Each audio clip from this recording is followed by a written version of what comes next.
Assalamu alaikum. Çarbaçılığına gelip kaldık. Kanbekova менен dostluk мамилебиз бар. Мал жаатында болчу ферма чарбачылык жагында. Анан мен Канбекованын монда эң негизги багыты бул теплица. Теплица мал. Бул азыр эмне бу? Бул помидор. Жактан помидор чыгарат экен. 7 декабрь деген помидор. 7 декабрь. Бул жердин аянты канча? Бул жер 40 сотик. Bir Бирен азыр 40 сотик. Bundan neyiz kança jер? 10 гектар бар. 10 гектар. Азыр бул жерде өстүрөсүз ага. помидор, болгарский, анан бадыраң, баклажан.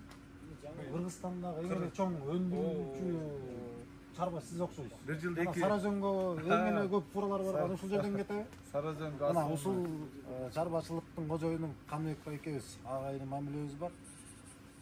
Бул жерде каяктын көчөттөрү келет, мисалы, каяктын уругу келет.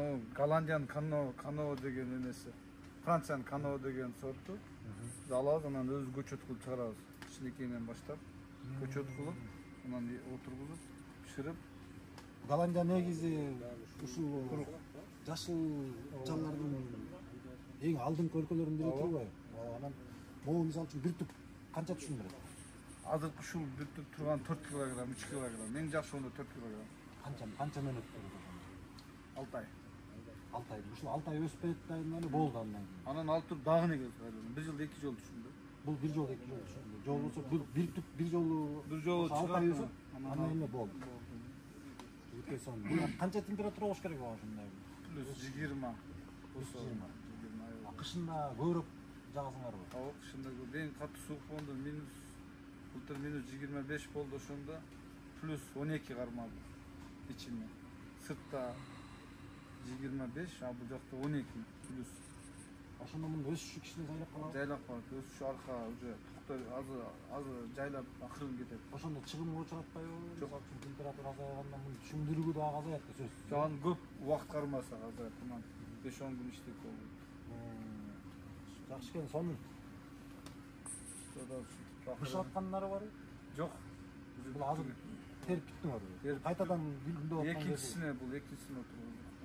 Сонун. Башын 10-июлда отурдук.